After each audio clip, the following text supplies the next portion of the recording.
Mother Bear collapsed in the middle of busy highway. What this baby did put everyone in tears. Let us know where you're watching from, and don't forget to subscribe if you're new to our channel. The morning sun beat down on Interstate 75, where hundreds of cars rushed by in a blur of metal and noise. Sarah Bennett gripped her steering wheel tightly, her eyes struggling to stay open after a 12-hour night shift at Memorial Hospital. The rhythmic hum of tires against asphalt nearly lulled her to sleep until something unusual caught her attention in the distance. Traffic ahead had slowed to a crawl. Sarah squinted, noticing a large brown mass sprawled across the middle lane of the highway. At first, she thought it might be debris from an accident, but as she inched closer, her heart skipped a beat. It was a massive brown bear, lying motionless on the scorching pavement. Sarah's nursing instincts kicked in immediately. She pulled over to the shoulder, ignoring the blaring horns from impatient drivers behind her. The summer heat radiated from the asphalt in waves as she stepped out of her car, her phone already dialing emergency services. "There's a bear collapsed on I-75 southbound," she reported, her voice trembling slightly. "It looks injured or sick. Please send wildlife services immediately." As Sarah moved cautiously closer, staying behind the guardrail, she noticed something that made her breath catch in her throat. A tiny bear cub, no larger than a small dog, paced nervously around its mother. The little creature's eyes were wide with fear, its small body quivering as cars continued to speed by in the remaining open lanes. "The mother bear has a cub with her," Sarah added urgently into the phone.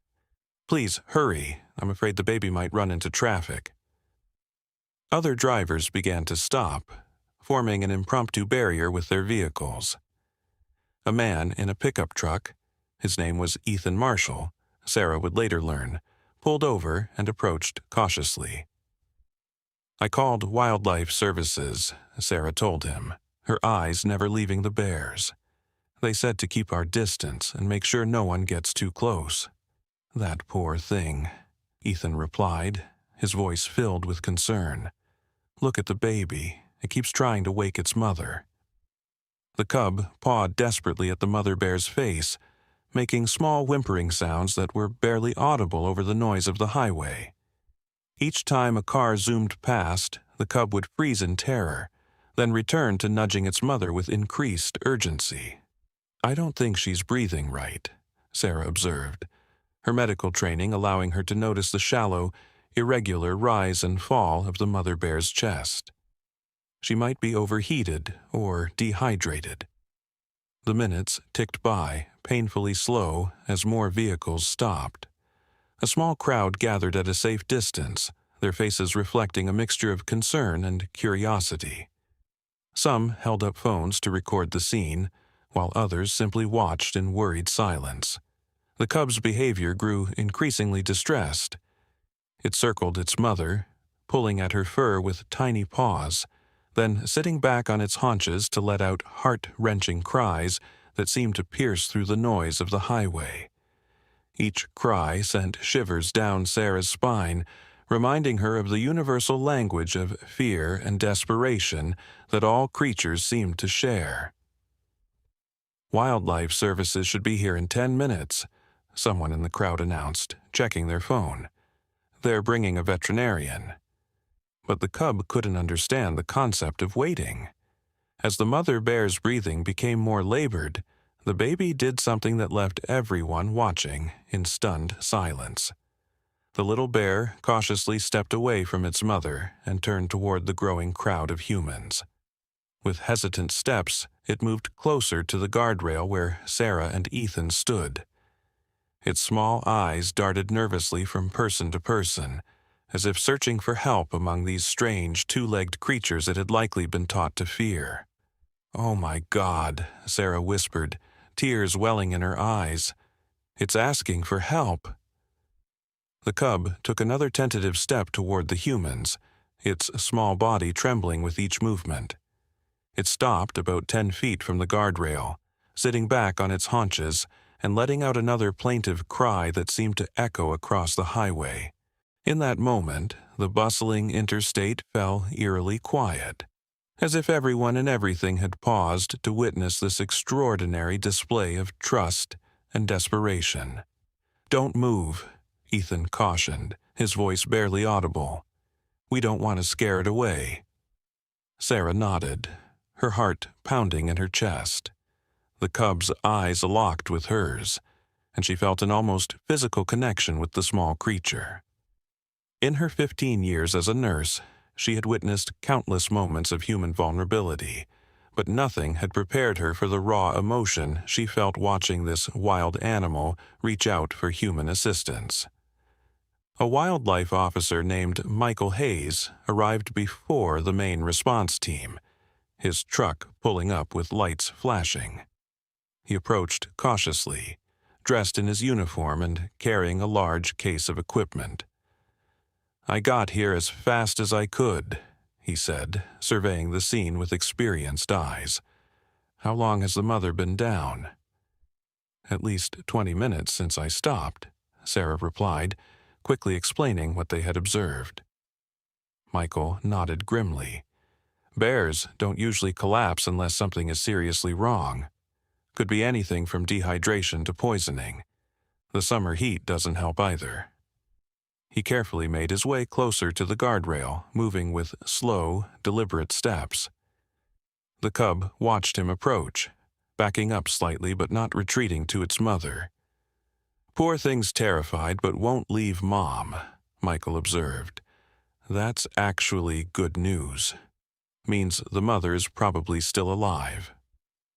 A small crowd had formed along the shoulder of the highway, with more people stopping their cars to witness the unfolding drama. Among them was Lily Morgan, a veterinarian who happened to be driving by on her way to a conference. "I'm a vet," she announced, approaching Michael with her medical ID in hand. "Can I help until the wildlife team arrives?" Michael looked relieved. "Absolutely. We need to assess the mother's condition, but we have to be extremely careful. Even an injured bear can be dangerous if she regains consciousness suddenly." Together, Michael and Lily formulated a plan while they waited for the full wildlife response team. They would need to tranquilize the mother bear for everyone's safety before they could examine her properly. The cub continued its heartbreaking vigil, alternating between approaching the humans and returning to nudge at its mother. Each time it returned to the unconscious bear, it would paw gently at her face, as if trying to wake her from a deep sleep. "It knows something is very wrong," Lily whispered. "Bears are incredibly intelligent animals. That cub understands its mother needs help." Sarah couldn't tear her eyes away from the scene. The bright morning sun beat down mercilessly on the highway, and she noticed the mother bear's tongue lolling from her mouth. "She's overheating," Sarah said suddenly. "Look at her breathing pattern and the way her tongue is out. I've seen heat exhaustion in human patients. The symptoms aren't that different." Ethan had returned to his truck and came back with several gallons of water and some towels. "Would this help?" he asked, holding them up. "I always keep emergency supplies in my truck." Michael nodded gratefully. "If we can cool her down without getting too close, it might buy us some time." As they discussed the best approach, the cub did something that left them all speechless. It walked deliberately back to the humans, and this time, it came all the way to the guardrail. Standing on its hind legs, the small bear peered over at them, its eyes moving from person to person until they settled on the water bottles in Ethan's hands. "It can smell the water," Lily breathed. "This is incredible. It's literally asking us for what its mother needs." Tears streamed down Sarah's face now. She had stopped trying to wipe them away. Around her, several other onlookers were also crying openly at the cub's desperate plea for help. Michael made a quick decision. "I'm going to try something," he said, filling a small collapsible bowl with water.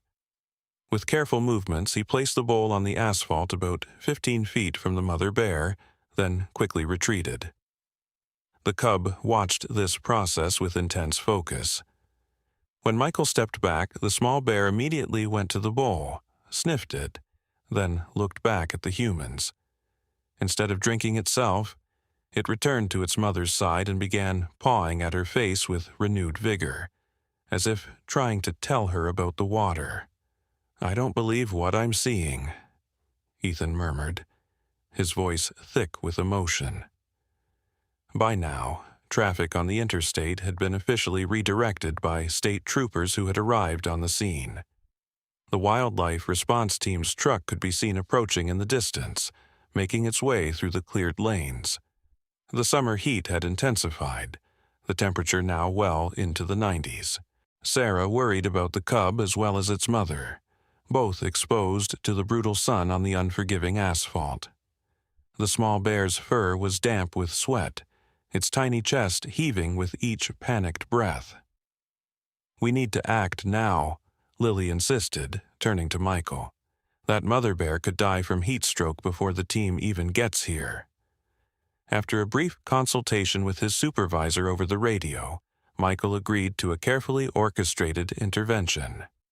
Lily would prepare a mild sedative, enough to keep the mother bear calm but not completely unconscious, while Michael would approach with a water-soaked tarp that could help cool her down.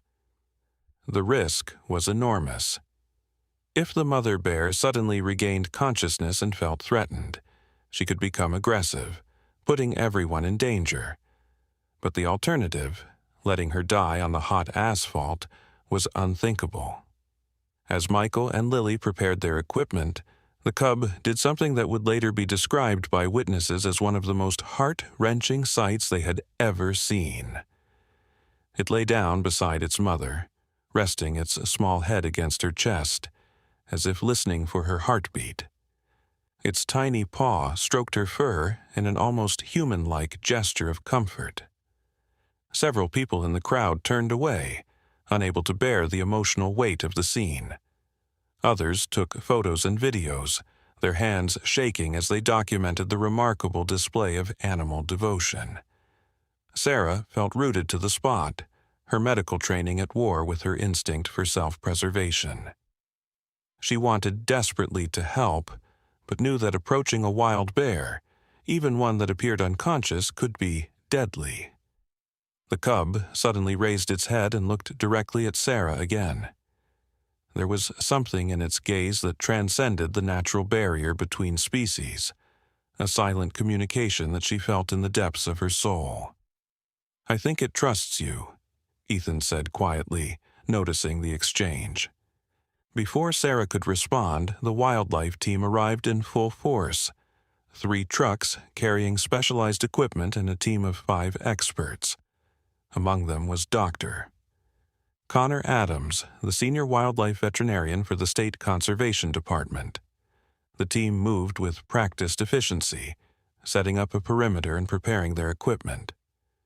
Dr. Adams quickly assessed the situation, consulting with Michael and Lily about their observations. "The cub is the wild card here," he explained to the group. "Mother bears are fiercely protective. Even in a weakened state, she could become dangerous if she thinks her cub is threatened." They devised a careful strategy. Tranquilize the mother bear from a safe distance, then work quickly to stabilize her condition before transporting both bears to a wildlife rehabilitation facility. As the team prepared the tranquilizer gun, the cub suddenly dashed away from its mother and ran straight toward Sarah, stopping just a few feet away from her. The small bear stood on its hind legs again, swaying slightly as it balanced, its eyes never leaving hers.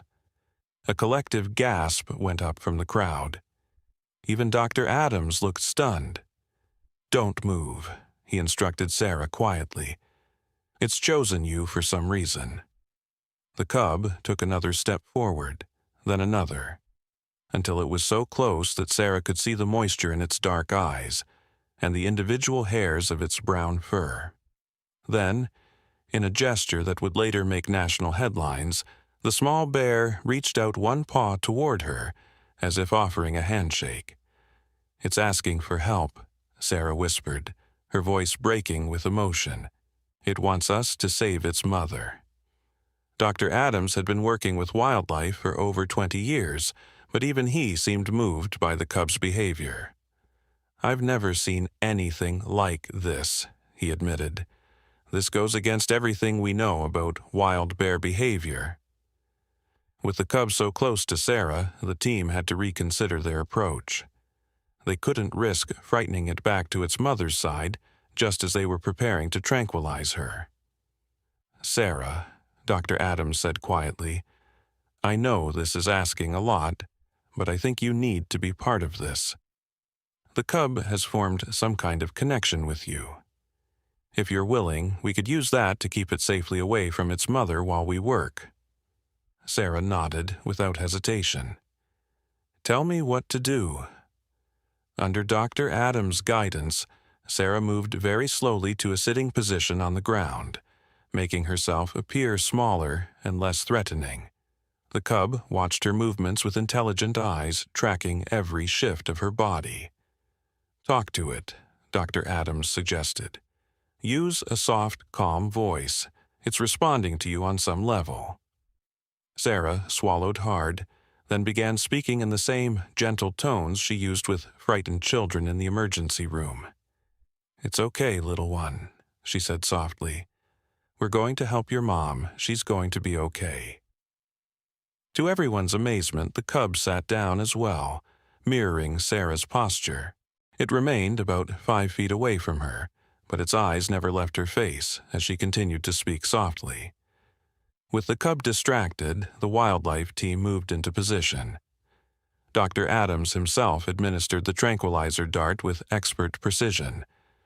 The mother bear barely reacted. Just a slight twitch as the dart found its mark, confirmation of how deeply unconscious or ill she already was. Once they confirmed the tranquilizer had taken effect, the team moved quickly. They covered the mother bear with water-soaked towels to lower her temperature and started an IV line to deliver fluids directly into her bloodstream. Lily assisted, monitoring the bear's vital signs and helping to stabilize her condition. "She's severely dehydrated," Dr. Adams announced after a preliminary examination. "And there's something else going on. These burns on her paws aren't from the hot asphalt. They look older." A more thorough examination revealed the likely cause of the mother bear's collapse. She had burns on all 4 paws and evidence of smoke inhalation. Injuries consistent with having traveled through a forest fire. "There was a wildfire about 30 miles north of here last week," Michael confirmed. "She must have been caught in it and has been traveling with these injuries ever since, trying to find a safe place for her cub." The realization sent a wave of fresh emotion through the gathered crowd. This mother bear had pushed herself beyond exhaustion, walking on burned paws across miles of difficult terrain, all to protect her baby. Throughout the medical intervention, the cub remained near Sarah, occasionally standing on its hind legs to try to see what was happening to its mother. Sarah continued talking softly to it, providing a calming presence that seemed to reassure the small bear. "The mother is stable enough to transport," Dr. Adams finally announced. "We need to get her to our facility where we can treat her burns properly and give her the care she needs." Now came perhaps the most challenging part: how to safely transport the cub. Normally, they would need to tranquilize it as well, but Dr. Adams was reluctant to do so given its small size and the stress it had already endured. "I have an idea," Sarah said quietly, still sitting with the cub nearby. "What if I help guide it into the transport cage? It seems to trust me." It was highly unconventional, but given the extraordinary circumstances, Dr. Adams agreed to try. They set up a large transport cage near the unconscious mother bear, leaving the door open. Inside, they placed a small bowl of water and some berries. With slow, deliberate movements, Sarah stood up and began walking toward the cage, still talking softly to the cub.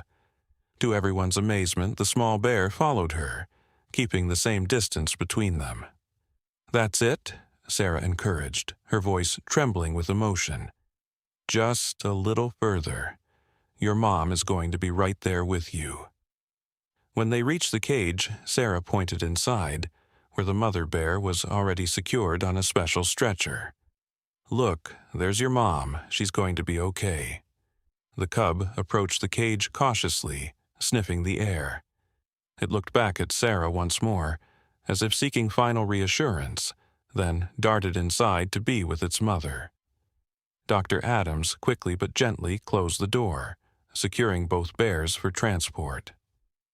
A spontaneous round of applause broke out among the onlookers, many of whom were openly weeping at the scene they had just witnessed. Even the hardened state troopers were discreetly wiping their eyes. As the wildlife team prepared to depart, Dr. Adams approached Sarah. "What you did today was remarkable," he said, genuine admiration in his voice. "That cub chose to trust you when its instincts should have told it to run away. I've never seen anything like it in my entire career." Sarah could only nod, too overwhelmed to speak. The emotional impact of the experience had left her drained, yet somehow fulfilled in a way she had never felt before, even after saving human lives in the emergency room.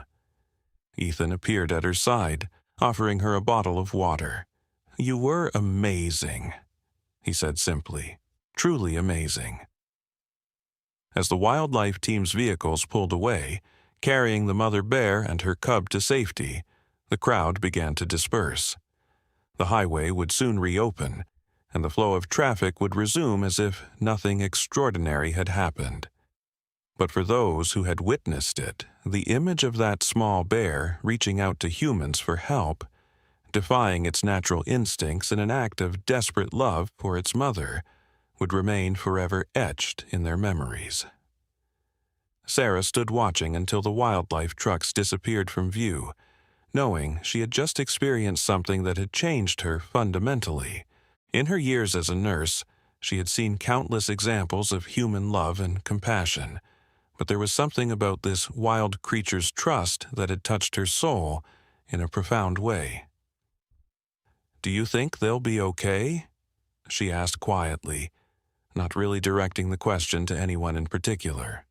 "I do," Lily replied, coming to stand beside her.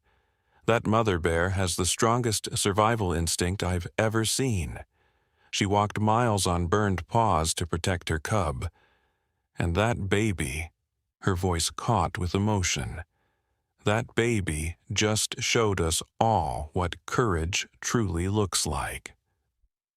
As Sarah finally returned to her car, exhausted but fulfilled, her phone began buzzing with notifications. Videos of the extraordinary event were already spreading across social media, touching the hearts of people far beyond the confines of Interstate 75. The story of the bear cub that defied its wild nature to seek human help for its mother would go on to inspire millions, a powerful reminder of the universal language of love and the unexpected bridges that can form between species when compassion overcomes fear. The Wildlife Rehabilitation Center stood nestled among towering pine trees, its modern facilities carefully designed to blend with the natural surroundings. Inside one of the special recovery enclosures, Sarah Bennett stood quietly observing the mother bear and her cub through a one-way glass window. Dr. Connor Adams stood beside her, clipboard in hand, as he made notes on the bear's progress.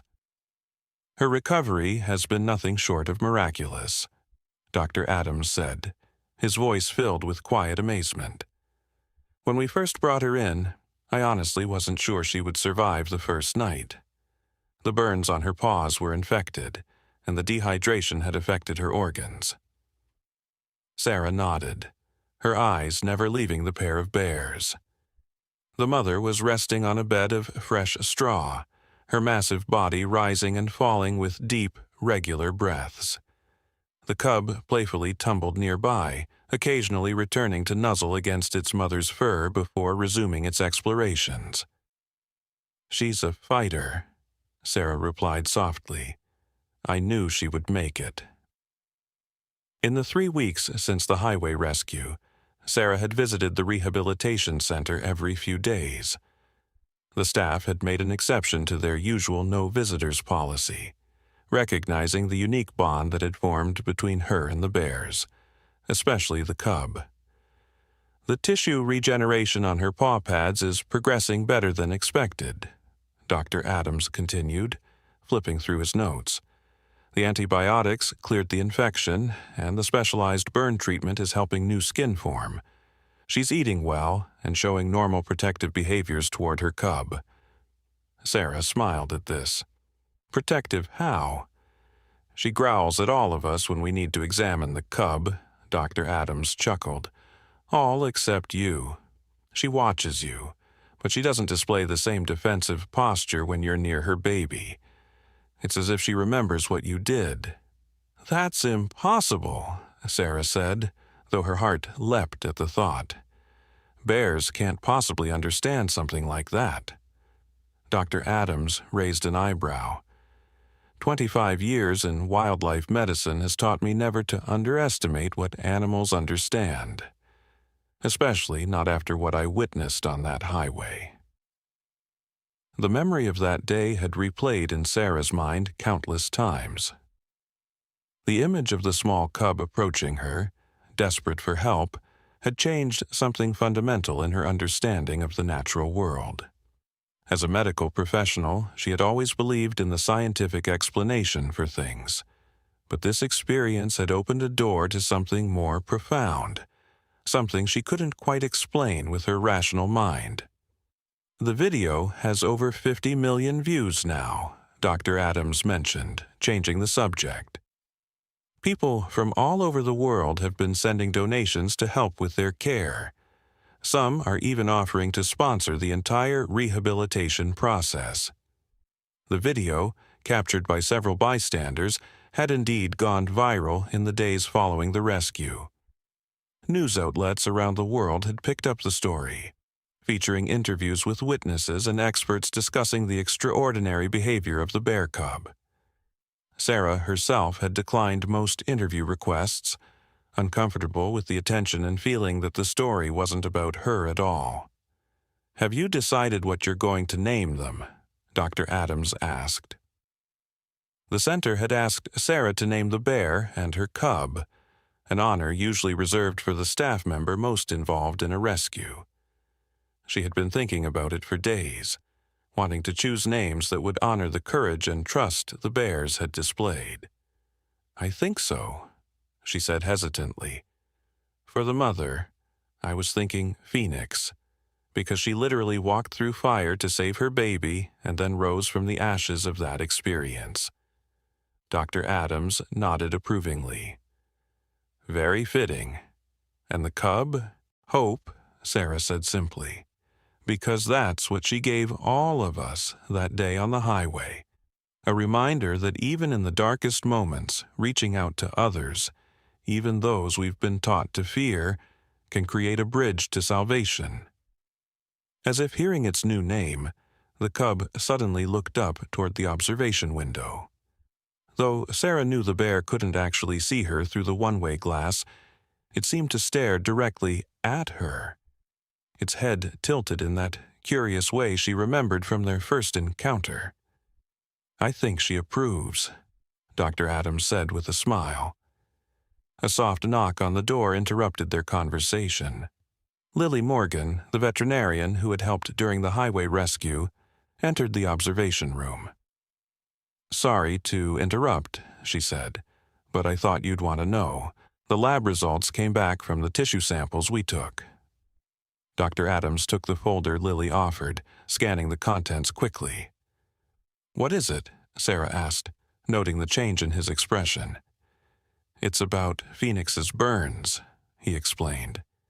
"The analysis shows chemical residue in the damaged tissue, specifically traces of accelerant."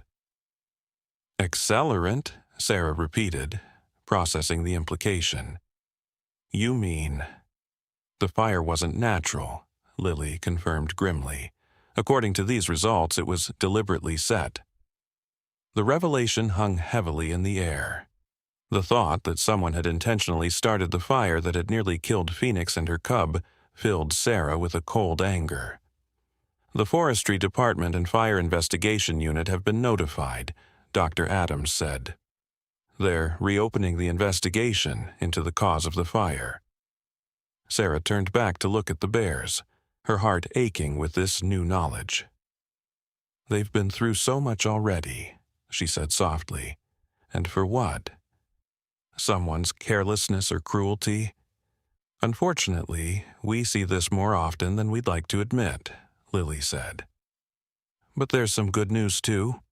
The public attention from your rescue has sparked a renewed interest in wildlife protection. The governor just announced increased funding for forest patrols and fire prevention specifically because of this case. It was small comfort in the face of what Phoenix and Hope had endured, but it was something. A reminder that sometimes, out of tragedy, positive change could emerge. When will they be released back into the wild? Sarah asked, changing the subject to something more hopeful. Not for several months, Doctor, Adams explained. Phoenix needs time to fully heal, and then they'll both need to go through our rehabilitation protocol to ensure they maintain their natural behaviors and fear of humans. Fear of humans? Sarah repeated, looking pointedly at Hope, who was now standing on her hind legs, playfully batting at a hanging enrichment toy. Dr. Adams smiled ruefully. Yes, that's going to be our challenge with this little one. The cub has formed associations with humans, particularly you, that aren't typical for wild bears. We'll need to carefully manage that during rehabilitation to give her the best chance at a successful life in the wild. Sarah nodded, understanding the importance of this even as she felt a twinge of sadness.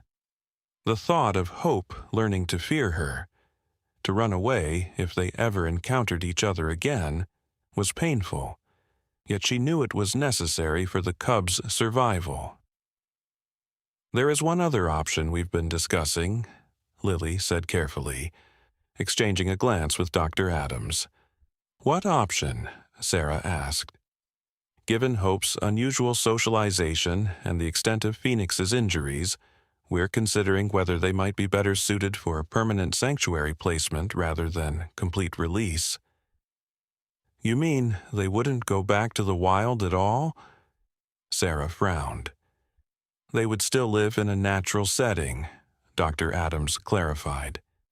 But it would be a protected environment. Hundreds of acres of natural habitat where they could live safely while still being wild bears in every meaningful way. Sarah considered this possibility. And that would be better for them? In some cases, yes, Lily explained. Phoenix's paws may never regain the full durability needed for the harsh conditions of completely wild living, and Hope's unusual trust of humans could put her at risk in areas where she might encounter hunters or people who wouldn't understand her behavior. The three of them watched in silence as Phoenix rose from her straw bed and ambled over to a shallow pool that had been built into the enclosure floor. With careful movements, she placed her healing paws into the cool water, a behavior the staff had noticed she seemed to find comforting. Hope bounded over immediately, splashing into the pool with characteristic exuberance. Phoenix gently nudged her cub with her snout, and the little bear responded by playfully batting at her mother's face.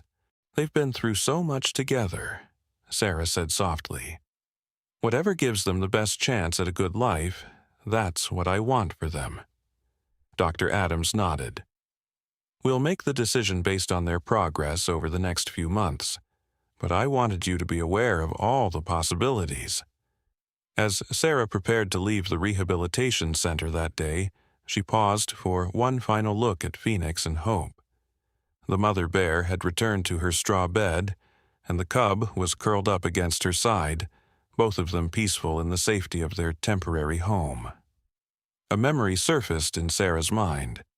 the moment on the highway when Hope had reached out a paw toward her, transcending the natural boundaries between their species in an act of desperate trust. That single gesture had touched the hearts of millions around the world and had transformed something within Sarah herself. "Miss Bennet?" A voice interrupted her thoughts.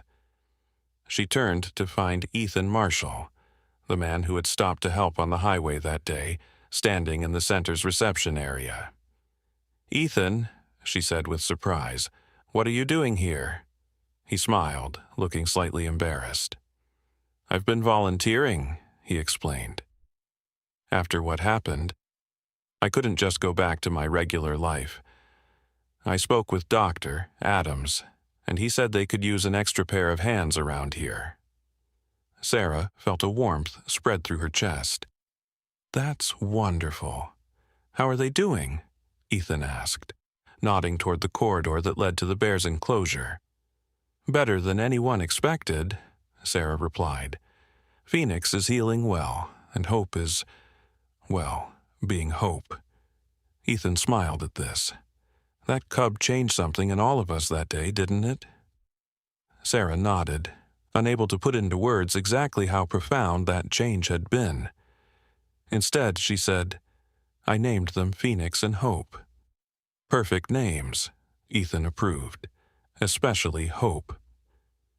"I've been thinking a lot about that day, about how she chose to trust us when everything in her nature should have told her to run away. Dr. Adams says they're considering placing them in a sanctuary rather than releasing them fully back into the wild," Sarah shared, "because of their experiences with humans. That, and Phoenix's injuries, may never fully heal enough for the harshness of truly wild living." Ethan considered this for a moment. "You know, my brother works at the Northwood Wildlife Sanctuary up in Michigan. It's one of the best in the country. Over 500 acres of protected forest. I could put in a word if that would help." "That would be amazing," Sarah said, touched by his continued commitment to the bear's welfare. As they walked out to the parking lot together, the late afternoon sun filtering through the pine trees, Sarah felt a sense of peace settling over her. The story of Phoenix and Hope was far from over, but it had already touched more lives than she could have imagined. "Would you like to grab some coffee?" Ethan asked hesitantly as they reached their cars. "I'd love to hear more about your visits with them." Sarah smiled, surprised by how much she wanted to say yes. "I'd like that," she replied. As they drove away from the rehabilitation center, Sarah glanced back at the building nestled among the trees. Inside, a mother bear and her cub slept peacefully, unaware of how their story had spread across the world, touching hearts and inspiring change. All because of one small bear's brave decision to reach out to humans for help, and because those humans had chosen to respond with compassion rather than fear. It was a reminder, Sarah thought, of the unexpected connections that can form when we open ourselves to the possibility that the barriers we perceive between species, between any kinds of differences, might not be as impenetrable as we believe. And in that space where those barriers break down, something miraculous can happen. Understanding, compassion, and perhaps even love can grow. The summer heat had given way to the first gentle hints of autumn when Sarah received the call from Dr. Adams. She was just finishing her shift at Memorial Hospital, exhausted from a particularly challenging night in the emergency room, when her phone rang. "Sarah, it's Connor Adams," the wildlife veterinarian said when she answered. "Do you have a moment? There's something important I need to discuss with you about Phoenix and Hope." Sarah's heart skipped a beat, immediately fearing bad news. "Is everything okay? Has something happened to them?"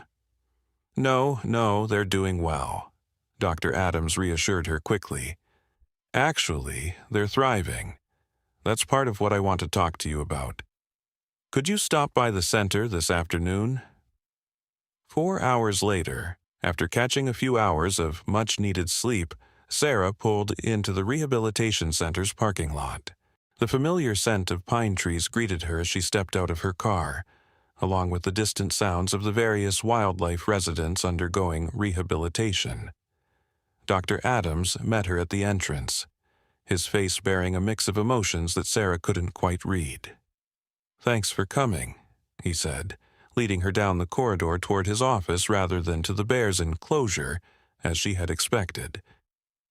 Inside the office, Sarah was surprised to find Lily Morgan and a man she didn't recognize. Tall with salt and pepper hair, and the weathered look of someone who spent most of his time outdoors. "Sarah, this is Jack Thornton," Dr. Adams introduced. "He's the director of the Northwood Wildlife Sanctuary in Michigan." Ethan's brother's sanctuary, Sarah realized aloud, shaking the man's hand. Jack nodded. "Ethan has told me all about you and the remarkable bears you helped save. That's actually why I'm here." Dr. Adams gestured for everyone to sit down.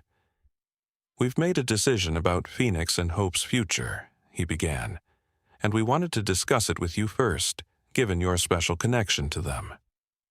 Sarah nodded, suddenly nervous about what they were going to tell her.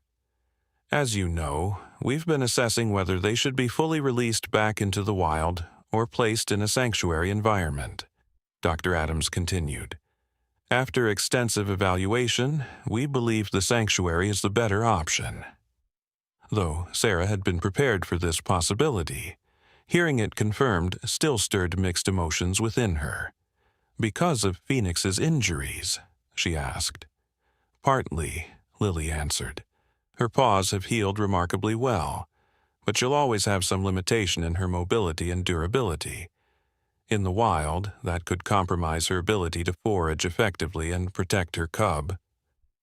But there's something else," Jack Thornton added, leaning forward slightly. "Something quite extraordinary that's affected our decision." Dr. Adams pulled up a video on his computer monitor and turned it so Sarah could see. It showed Phoenix and Hope in their enclosure during what appeared to be a routine feeding time.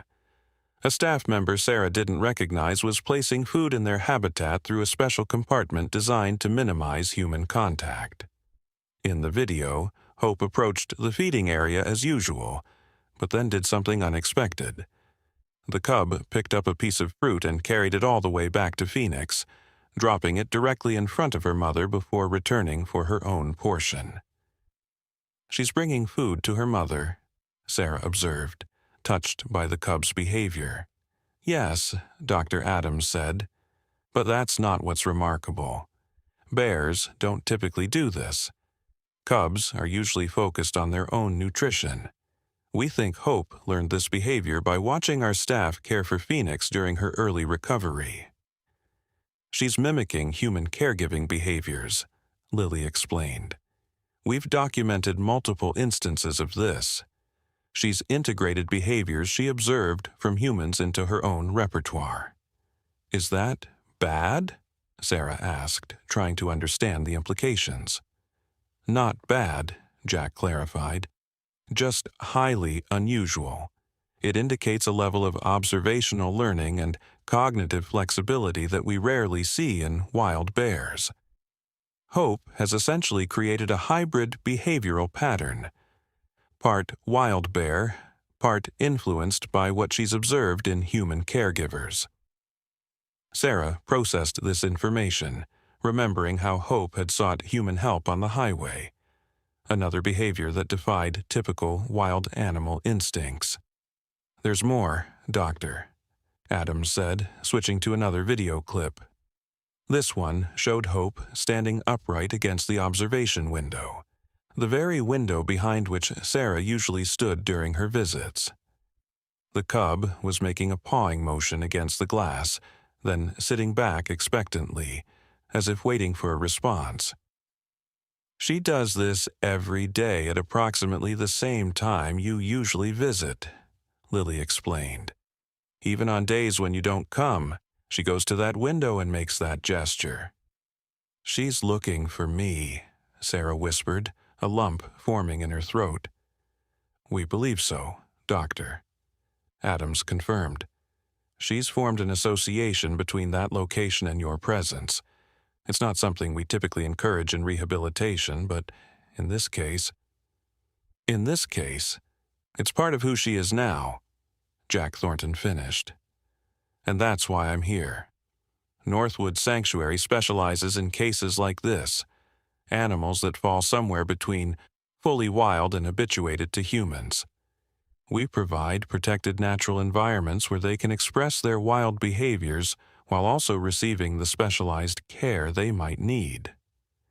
We think it would be the perfect place for Phoenix and Hope," Dr. Adams added. Sarah nodded slowly, taking in everything they were telling her. "When would they be transferred?" she asked. "In about 2 weeks," Jack answered. "We're preparing a special enclosure for them. 5 acres of forested land with a stream running through it. It will be their own private territory within the larger sanctuary." "And they'll be together?" This was Sarah's primary concern. "Absolutely," Jack assured her. "They'll remain together for as long as nature would normally keep them together. Eventually, when Hope reaches maturity, she might naturally separate from her mother as bears do, but that decision will be hers to make." Sarah felt relief wash over her, knowing the bears would have a safe future together. But there was something else. A question she hesitated to ask. Dr. Adams seemed to read her mind. "We were hoping," he said carefully, "that you might consider being present for their transfer to Northwood. Your presence might help ease the transition, especially for Hope." "Of course," Sarah agreed immediately, grateful for the opportunity to see them one more time before they began their new life in Michigan. "There's something else," Jack Thornton said, exchanging glances with Dr. Adams. "Northwood has a unique volunteer program, professionals like yourself who can contribute specialized knowledge on a consulting basis. Given your medical background and your connection with these particular bears, we'd be interested in having you involved in their ongoing care, if that's something you'd consider." Sarah stared at him, trying to process what he was suggesting. "You mean I could still see them? Visit them in Michigan?" "More than that," Jack explained. "You could be part of the team overseeing their care. We'd arrange for you to visit quarterly to consult on their progress and well-being. It would be a professional arrangement with all expenses covered." "We've already cleared it with the board," Dr. Adams added. "It's unconventional, but then again, so is this entire case." Sarah felt tears welling in her eyes. The thought of maintaining a connection with Phoenix and Hope, of being able to witness their continued journey, was more than she had dared to hope for. "I don't know what to say," she managed, her voice thick with emotion. "Say yes," Lily encouraged with a warm smile. "These bears changed something in all of us, but especially in you, Sarah. This arrangement would benefit them, but it would also allow you to continue being part of their remarkable story." "In my 30 years working with wildlife," Jack added, "I've learned that sometimes extraordinary circumstances call for unconventional approaches. What happened on that highway between you and that bear cub was exceptional by any standard. There's value in honoring that connection, even as we ensure they can live as naturally as possible." Sarah took a deep breath, composing herself. "Then yes," she said, a smile spreading across her face. "Yes, I would be honored to be part of their ongoing care." After finishing the meeting and signing some preliminary paperwork for the volunteer consultant position, Sarah asked if she could see Phoenix and Hope before leaving. Dr. Adams led her to the observation area, leaving her alone to spend some time watching the bears. Inside their enclosure, Phoenix was exploring a newly added enrichment structure, a series of platforms and hidden food puzzles designed to stimulate her problem-solving abilities. Her movements were still cautious, favoring her healing paws, but she navigated the obstacles with growing confidence. The massive burn scars were still visible on her paw pads, but new tissue had formed, and her fur was growing back in patches where it had been singed away. Hope bounded around energetically, occasionally racing up to investigate what her mother had discovered, then darting off to explore on her own. The cub had grown noticeably in the weeks since the rescue, its body filling out with healthy muscle under a glossy coat of brown fur. As Sarah watched, Hope suddenly stopped her play and turned toward the observation window. The cub tilted her head, seeming to sense Sarah's presence despite the one-way glass. Then, in a gesture that brought tears to Sarah's eyes, Hope stood up on her hind legs and placed a paw against the glass, just as she had done in the video Dr. Adams had shown her. "I'm here," Sarah whispered, knowing the bear couldn't hear her but feeling the connection nonetheless. "And I'll still be there wherever you go." Hope held the position for several seconds, then dropped back to all fours and returned to her play. But the moment had resonated deep within Sarah's heart, a reminder of the mysterious bond that had formed between them on that sweltering highway. As she left the rehabilitation center, Sarah found Ethan waiting by her car, a hopeful expression on his face. "Did they tell you about Northwood?" he asked. Sarah nodded, smiling. "They did. And about the consultant position." "I have you to thank for that, don't I?" Ethan looked slightly sheepish. "I might have suggested it to my brother, but the decision was entirely his and the center's. They recognized what I saw that day on the highway, something special between you and that cub that shouldn't be severed completely." "Thank you," Sarah said simply, overwhelmed with gratitude. "So, you'll be visiting Michigan regularly," Ethan observed with a casual tone that didn't quite mask his interest. "As it happens, I've been offered a position at Northwood, too, helping to design and build natural enrichment structures for their residents." "You're moving to Michigan?" Sarah asked, surprised. Ethan nodded. "After everything that happened with Phoenix and Hope, it changed something in me. Made me want to be part of protecting wildlife in a more direct way." He paused, then added with a smile, "Plus, it means I might see you when you come to visit your bears." "They're not my bears," Sarah corrected automatically, though her heart warmed at his words. "Maybe not," Ethan conceded, "but you're definitely their human." As the sun began to set behind the pine trees surrounding the rehabilitation center, Sarah reflected on the extraordinary chain of events that had brought her to this moment.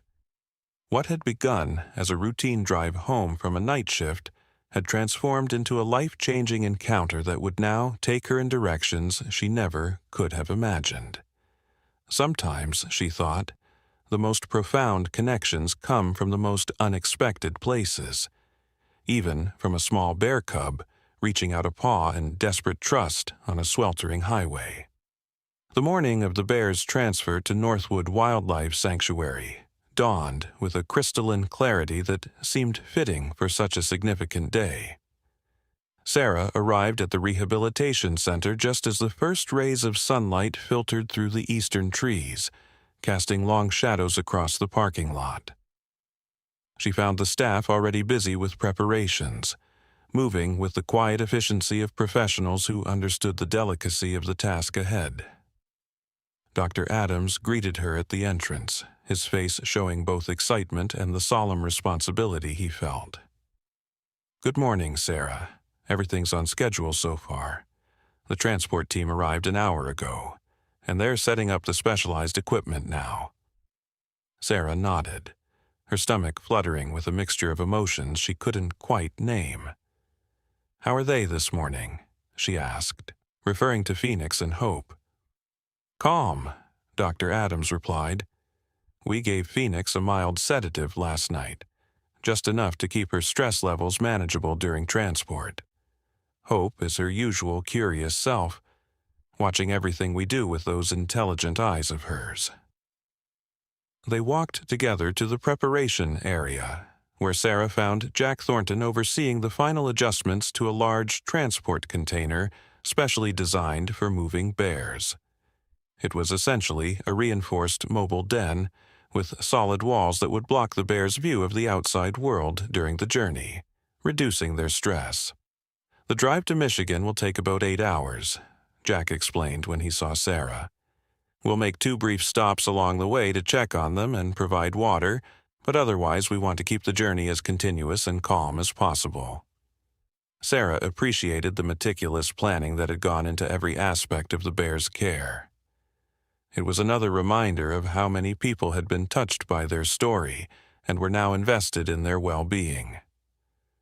"Will I be able to see them before they go?" she asked.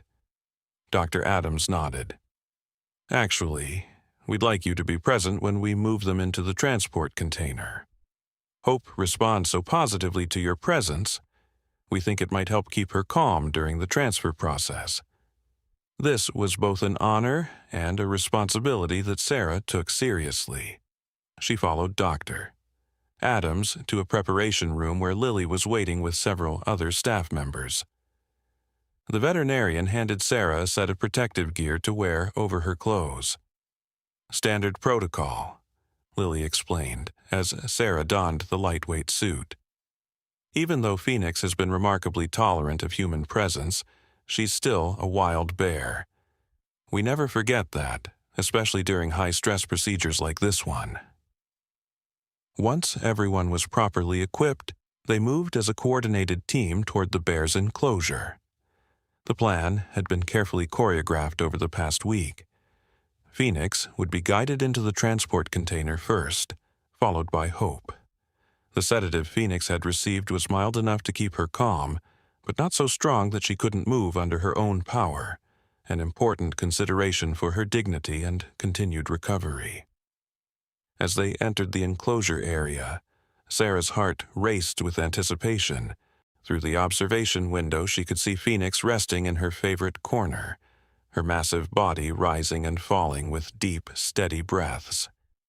Hope was nearby, occasionally nudging her mother as if checking on her condition.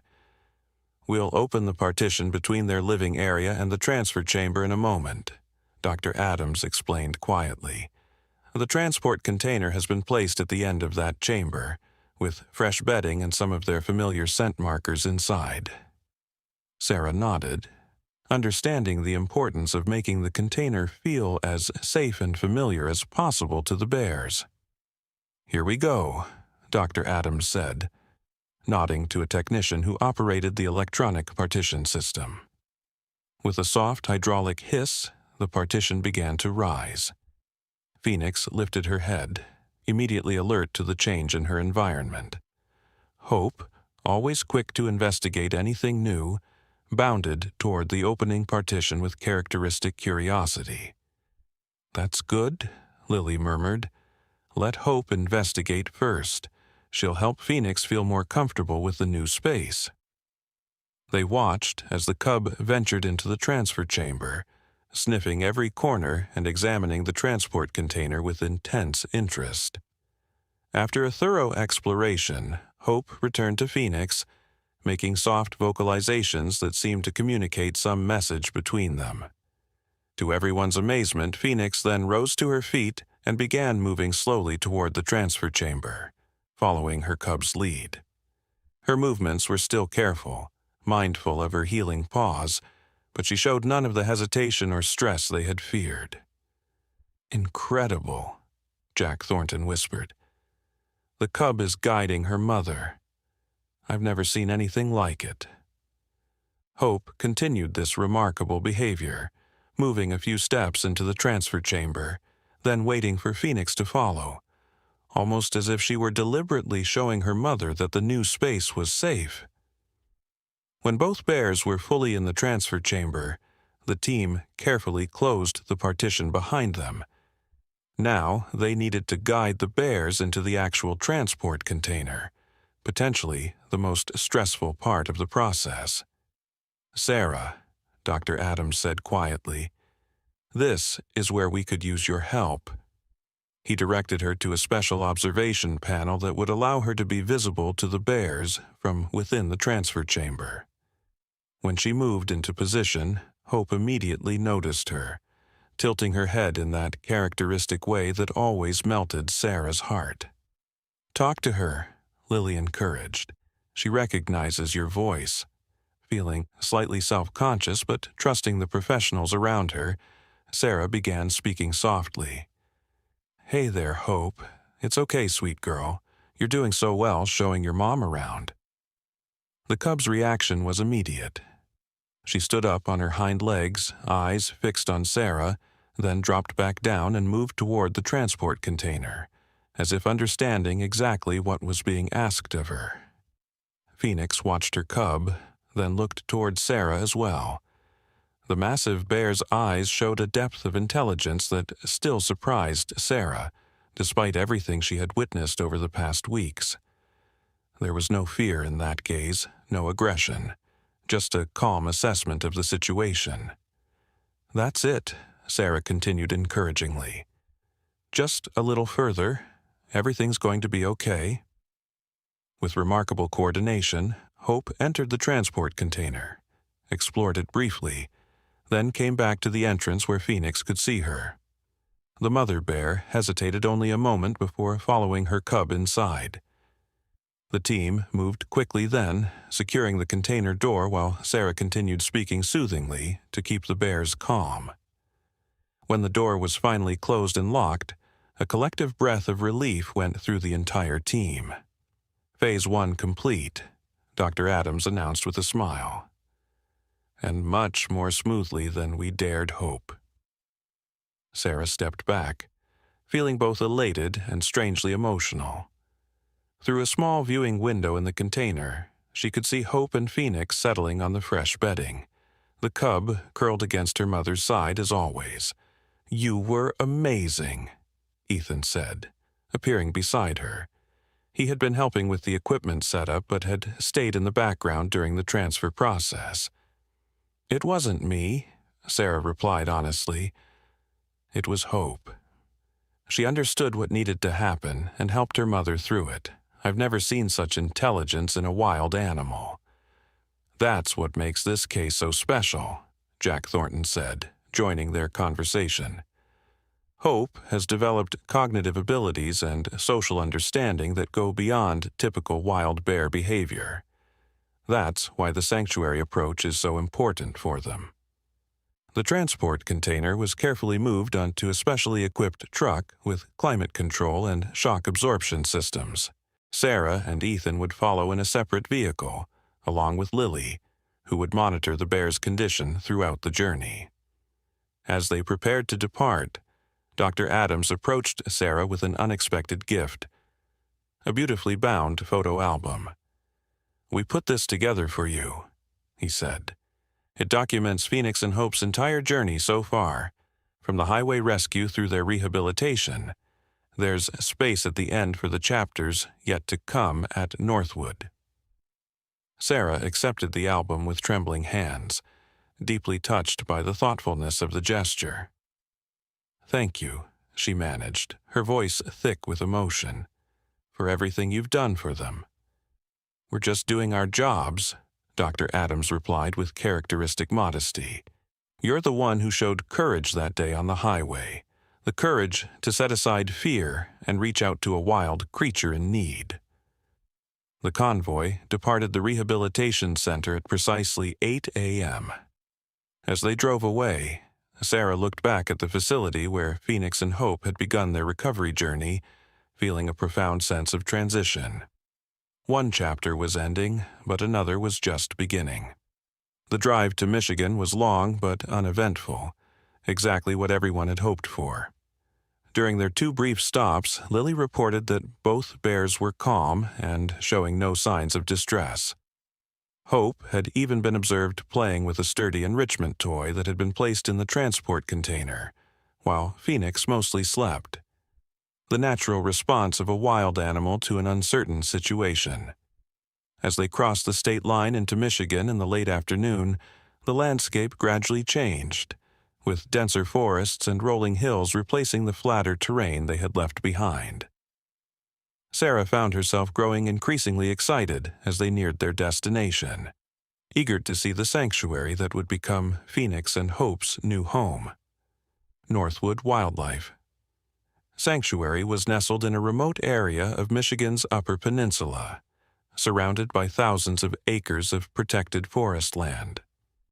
As they turned onto the private access road, Sarah caught glimpses of the sanctuary's thoughtfully designed facilities through the trees, structures that blended harmoniously with the natural environment rather than imposing upon it. Jack had driven ahead and was waiting at the entrance to greet them, along with several members of his staff. "Welcome to Northwood," he said warmly as Sarah and Ethan stepped out of their vehicle, stretching after the long drive. "It's beautiful," Sarah remarked, taking in the peaceful surroundings.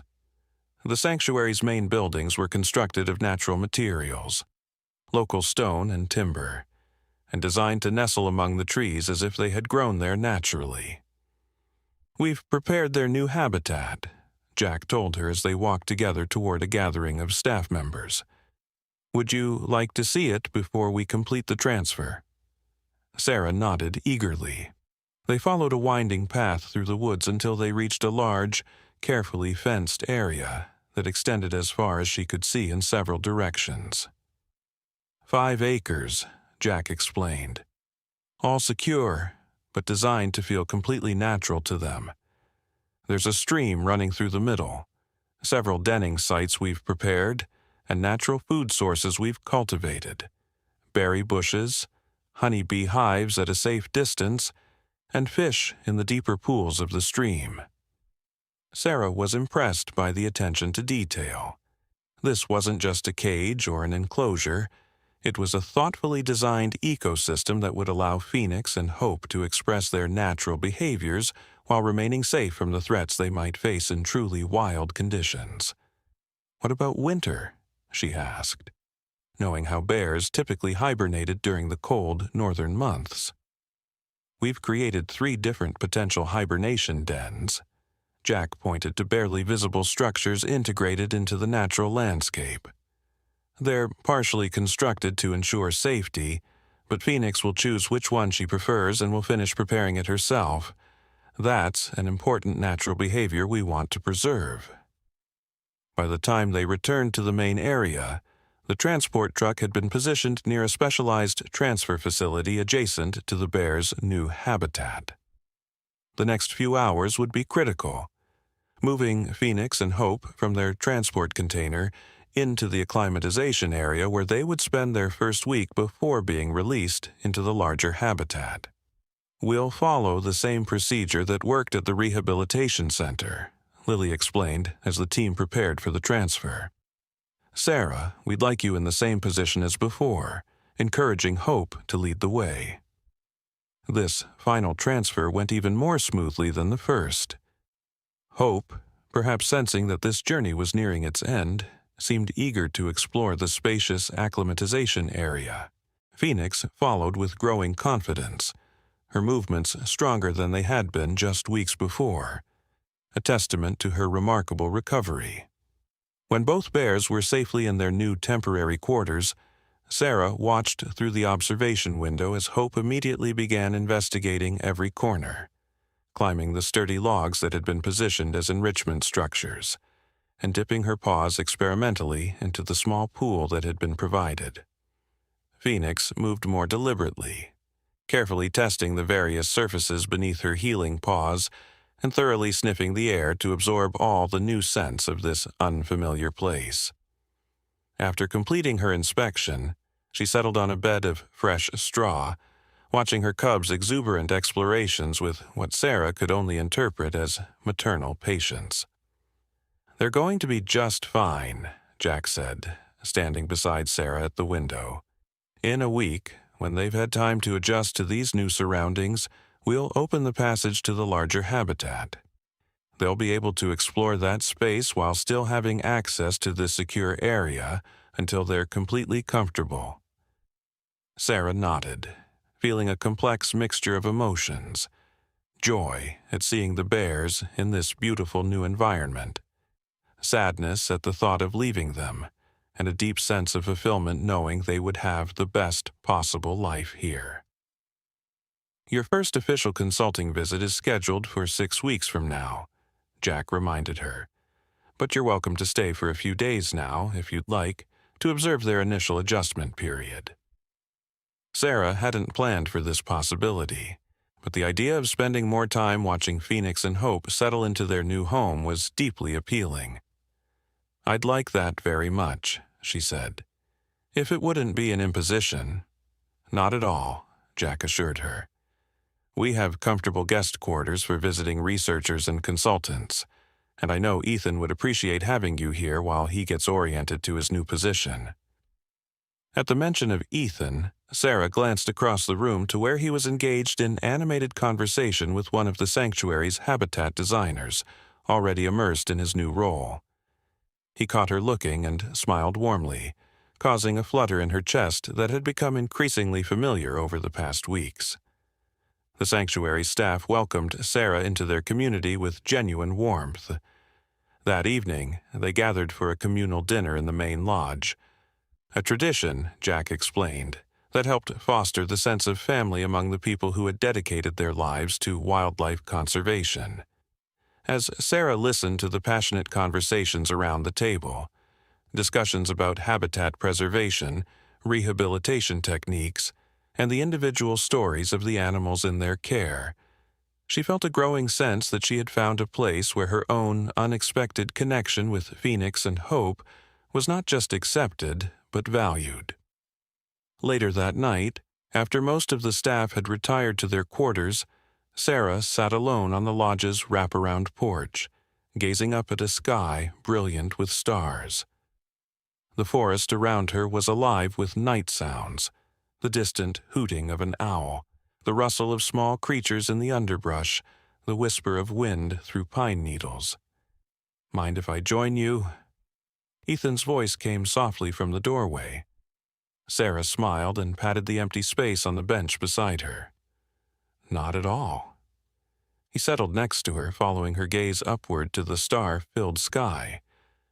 "Pretty amazing, isn't it?" he said. "You don't see stars like this in the city." "No," she agreed.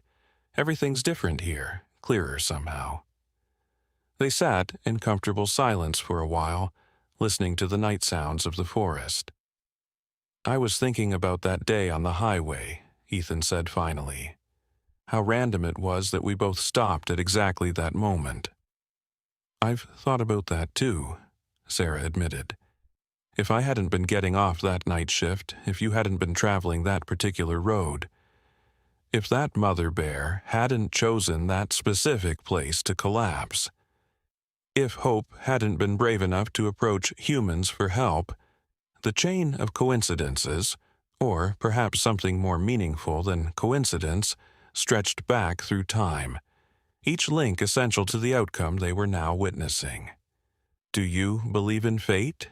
Ethan asked unexpectedly. Sarah considered the question seriously. "I don't know," she answered honestly. "As a medical professional, I'm trained to look for logical explanations, cause and effect. But what happened with Phoenix and Hope?" She paused, searching for the right words. "It feels like it was meant to happen. Like we were meant to be there." Ethan nodded, understanding. "My grandfather was Anishinaabe, Native American," he said. "He used to tell me stories about the kinship between humans and animals, how we're all connected in ways we don't fully understand. I never knew how much I believed those stories until I saw that little bear reach out to you on the highway." Sarah felt a resonance with his words, a truth that went beyond scientific explanation. "Whatever brought us all together that day," she said softly, "I'm grateful for it." "Me too," Ethan replied, his hand finding hers in the darkness. They sat together beneath the star-filled sky, connected by the extraordinary experience they had shared and the new path that had opened before them, a path neither could have imagined just weeks before, yet one that now felt right in the deepest sense of the word.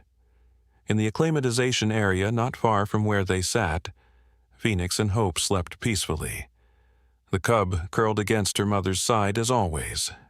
Their journey had been marked by pain and fear, by courage and trust, and now by the promise of a new beginning in this sanctuary among the trees. And in the quiet of that star-filled night, surrounded by the ancient forest that would be the bears' new home, Sarah felt a sense of completion.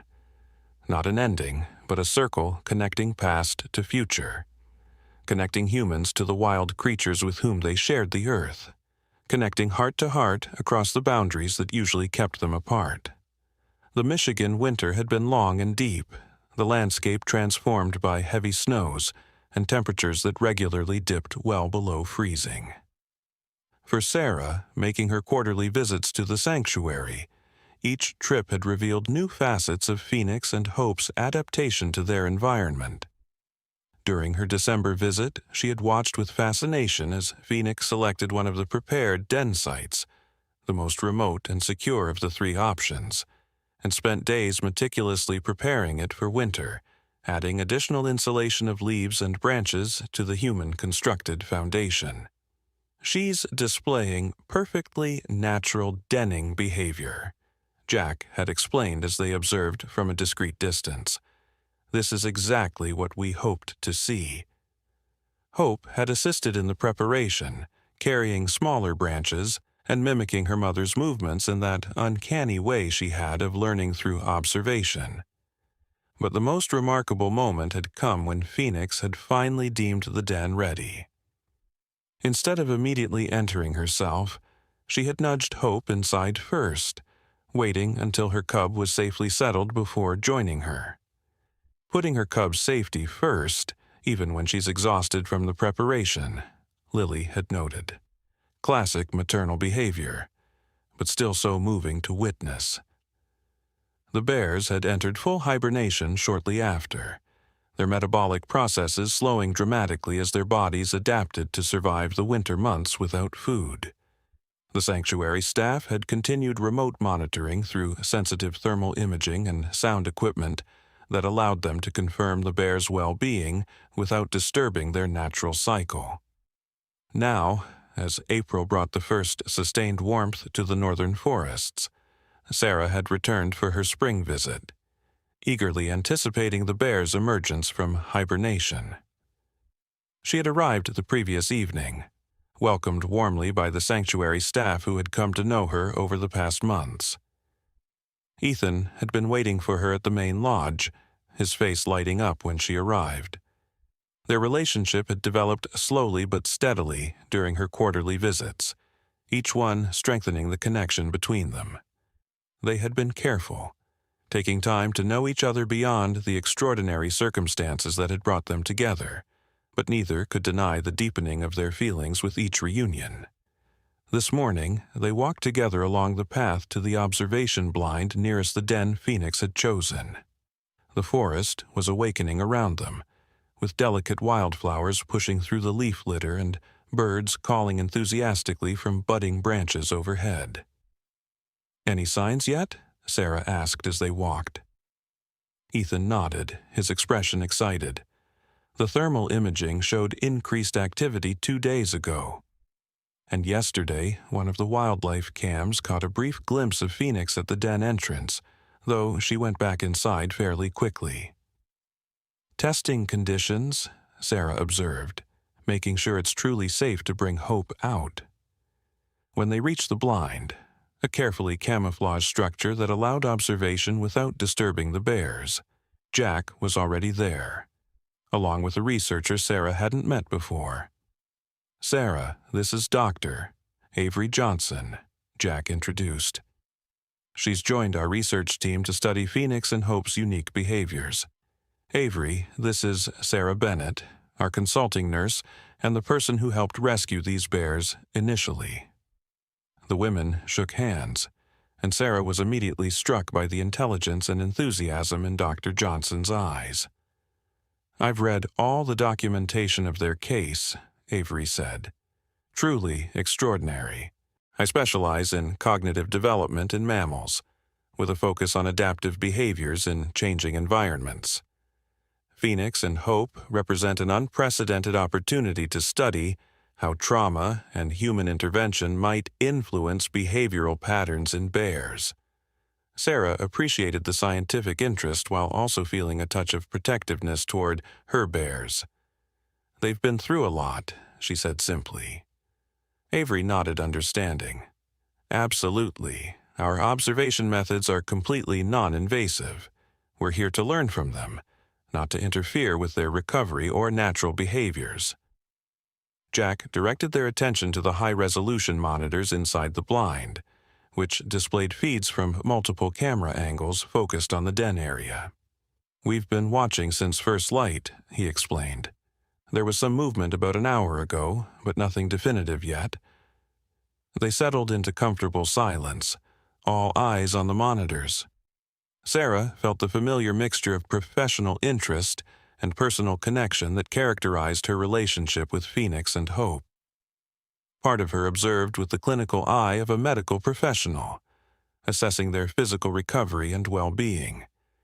Another part watched with the emotional investment of someone who had formed a unique bond with these wild creatures. Just as the morning sun climbed high enough to illuminate the den entrance fully, they saw movement. Phoenix appeared at the opening, her massive body framed by the earthen doorway.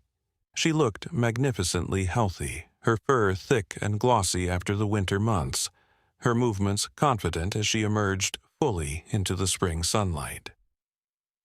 "Her paws look completely healed," Sarah observed with satisfaction, noting how firmly the bear planted each foot as she moved. Phoenix stood still for several minutes, her nose working as she processed the scents of the awakening forest. She stretched elaborately, muscles rippling beneath her dense fur, then turned back toward the den entrance and made a soft, vocalizing sound. Moments later, Hope appeared, blinking in the bright light. The cub, though yearling was now the more accurate term, had grown considerably over the winter months. Though still clearly juvenile, she showed the more proportional dimensions of a young bear approaching adolescence rather than the rounded baby shape she had displayed during the highway rescue. "Remarkable growth," Avery murmured, making notes on her tablet. "Consistent with excellent maternal care and nutrition." Sarah watched with a lump in her throat as Hope bounded energetically into the clearing outside the den, immediately investigating a nearby bush with bright new growth. Phoenix watched her offspring with what Sarah could only interpret as maternal pride, her vigilance never wavering even as she began her own exploration of the spring forest. Over the next hour, they observed the bears' first spring activities, Phoenix methodically checking the boundaries of their territory, while Hope enthusiastically discovered the changes the new season had brought to their environment. The young bear seemed particularly fascinated by the emerging wildflowers, gently batting at the colorful blooms with careful paws. "Look at that motor control," Avery said with professional admiration. "The delicacy of her movements shows advanced neurological development. She's not just randomly interacting with her environment. She's displaying curiosity and intentionality." Sarah nodded, remembering how those same careful paws had reached out toward her on the highway, seeking help with an intelligence that transcended instinct. Later that morning, they followed at a safe distance as the bears made their way to the stream that ran through their enclosed habitat. The winter melt had swollen the waterway, and fish had been stocked upstream, providing a natural food source as the bears began rebuilding their strength after hibernation. What they witnessed at the stream left even the experienced researchers speechless. Phoenix approached the water cautiously, still showing slight hesitation with water after her burn injuries, despite her remarkable recovery. Hope, noticing her mother's reluctance, did something extraordinary.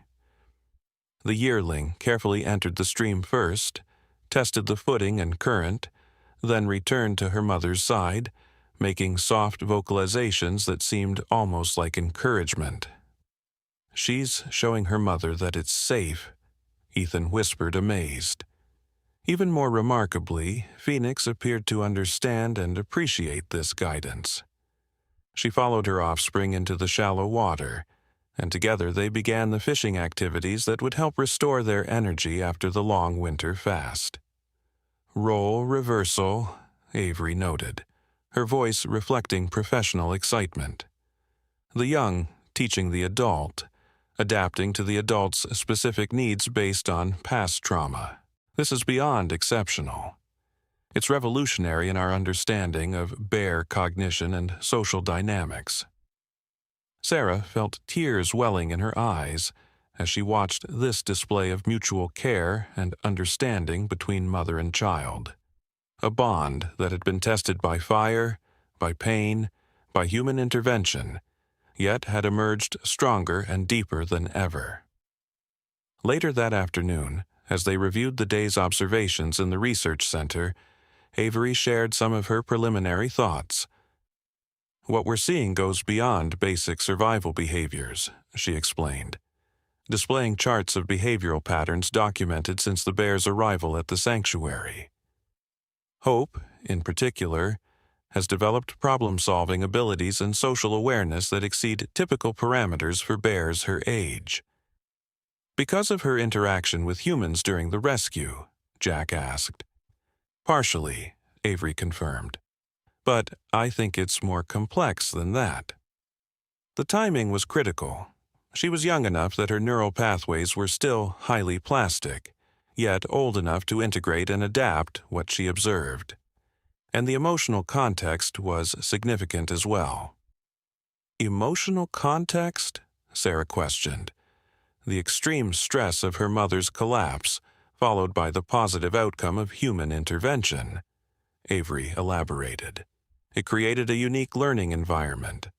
Rather than developing fear of humans, which would be the typical wild response, Hope formed positive associations.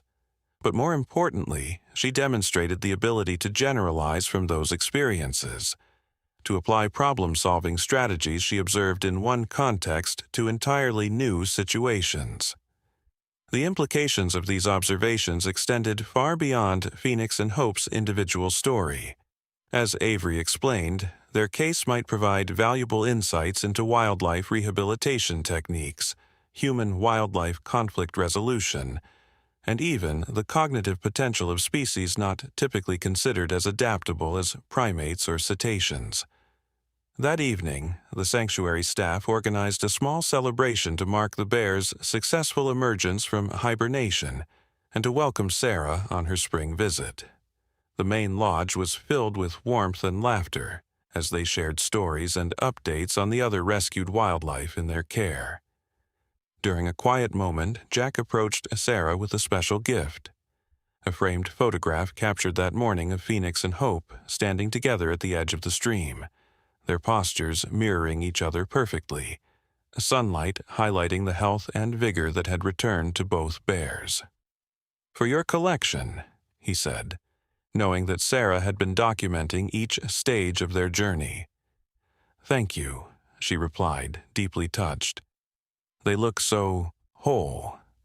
"They are," Jack confirmed. "Against all odds, they've not just survived but thrived, and they've taught us more than we could have imagined in the process." Later, as the gathering began to wind down, Sarah found herself on the porch again, watching the sunset paint the forest in shades of gold and amber. Ethan joined her, as he often did during these quiet moments. "Penny, for your thoughts?" he asked, his shoulder gently touching hers as they leaned against the railing. "I was thinking about how far we've all come," she replied honestly. "Not just Phoenix and Hope, but all of us who were there that day on the highway. How that one moment changed everything." Ethan nodded, understanding as he always did. Life's funny that way, isn't it? You never know which moments are going to be the turning points until you look back and see the path they opened. They stood in comfortable silence, watching as the last rays of sunlight filtered through the trees. "I've been offered a permanent position here," Sarah said finally, voicing the decision she had been contemplating for months. "Jack wants me to develop a specialized medical program for injured wildlife, combining my human medical knowledge with wildlife veterinary practices." Ethan turned to her, his eyes bright with happiness. "Sarah, that's wonderful. Will you take it?" She nodded, a smile spreading across her face. "I've already spoken with the hospital about transitioning to part-time. I'll divide my time between here and there, at least for now. Eventually, ... She left the thought unfinished, but her eyes conveyed what she wasn't yet ready to say aloud. That eventually she could see herself here permanently, building a new life connected to the work that had unexpectedly captured her heart. "I'm so glad," Ethan said softly, taking her hand in his. "This place needs you. The animals need you." He paused, then added with gentle sincerity, "I need you." Sarah leaned into him, feeling the rightness of this moment, of this place, of the path that had opened before her through one remarkable act of trust between species. In the gathering twilight, somewhere within their protected forest haven, Phoenix and Hope were settling into their first night outside the hibernation den. Wild creatures finding their way in a world that had dealt them both hardship and unexpected grace. Their story had touched countless lives, rippling outward from that desperate moment on a sweltering highway to create connections no one could have foreseen. And as stars began to appear in the darkening sky above Northwood Sanctuary, Sarah felt a deep sense of gratitude for the mysterious workings of life that had brought them all to this moment. A mother bear with the courage to walk on burned paws to save her child. A cub with the trust to reach across the divide between wild and human, and the people whose hearts had been opened by that remarkable act of faith. Some stories, she reflected, never truly end.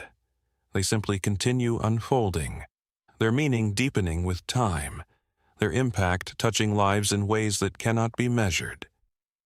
The story of Phoenix and Hope was such a tale, not just of rescue and rehabilitation, but of the profound connections that can form when we open ourselves to the possibility that the barriers between species, between wilderness and civilization, between them and us, might be more permeable than we ever imagined.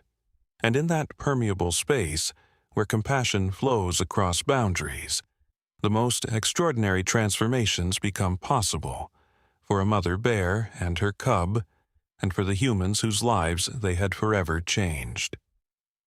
On a golden autumn afternoon, Sarah stood at the edge of the observation platform, watching as Phoenix and Hope foraged among the fallen leaves in their spacious habitat. 5 years had passed since that fateful day on the highway, and the changes were remarkable to behold. Phoenix had aged with grace, her muzzle now touched with gray, but her movements still powerful and deliberate. The scars on her paws had faded to barely visible reminders of her ordeal. She remained dignified and watchful, the embodiment of wild resilience. Hope had grown into a magnificent adult bear, her coat rich and glossy in the autumn light. Though she now equaled her mother in size, there remained something distinctive about her, an unusual awareness, a way of observing the world that set her apart from other bears at the sanctuary. "Still watching over your patients?" Ethan's voice came from behind as he joined Sarah on the platform, his arm slipping naturally around her waist. Sarah leaned into his embrace, the gold band on her finger catching the sunlight. They had married 2 years earlier in a simple ceremony right here at the sanctuary, with Phoenix and Hope's habitat as the backdrop for their vows. "They're not really my patients anymore," she replied softly. "They haven't needed medical care for years now." "Maybe not," Ethan acknowledged, "but that doesn't change the connection." Below them, as if sensing their presence, Hope looked up toward the observation platform. With deliberate movements, the bear rose onto her hind legs, an echo of that desperate gesture on the highway years ago, but now transformed into something like a greeting. Sarah raised her hand in return, tears gathering in her eyes. "She still remembers," she whispered.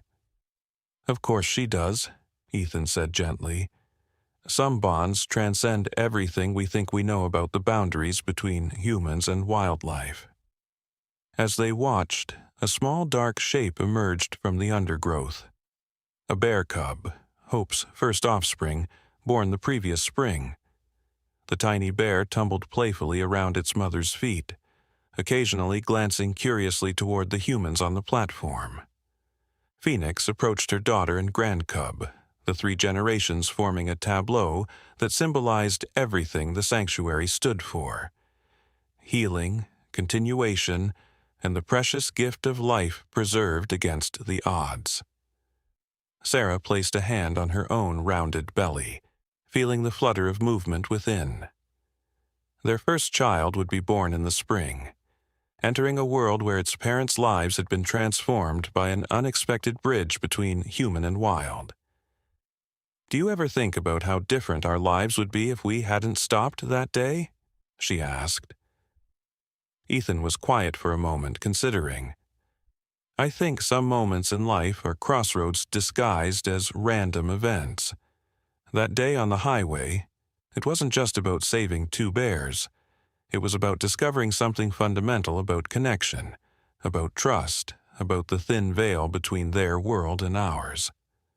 Below them, Hope's cub approached a patch of late-blooming wildflowers, batting at them with the same gentle curiosity its mother had once shown.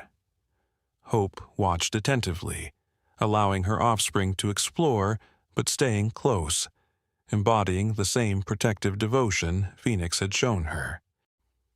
"The cycle continues," Sarah murmured. As the sun began its descent toward the horizon, casting long shadows across the sanctuary, Sarah reflected on the extraordinary journey that had brought them all to this moment. From crisis to healing, from strangers to family, from isolation to community. The path had been neither straight nor easy, but it had led to a place of profound meaning. Phoenix and Hope had not just survived, they had flourished, becoming living symbols of resilience and adaptation. Their story had inspired changes in wildlife management practices, influenced research on animal cognition, and touched the hearts of people around the world who had followed their journey. But perhaps the most meaningful legacy was the simplest, the reminder that in a world often defined by divisions, the capacity for connection across seemingly impenetrable boundaries remains one of our most powerful sources of transformation and hope. As they turned to leave, Sarah took one last look at the three bears, grandmother, mother, and cub, silhouetted against the setting sun. In that perfect moment, the boundary between human and wild seemed to dissolve entirely, revealing the deeper truth that had guided them from the beginning, that compassion, courage, and trust are not uniquely human virtues but universal languages that, when spoken sincerely, can be understood by all living hearts.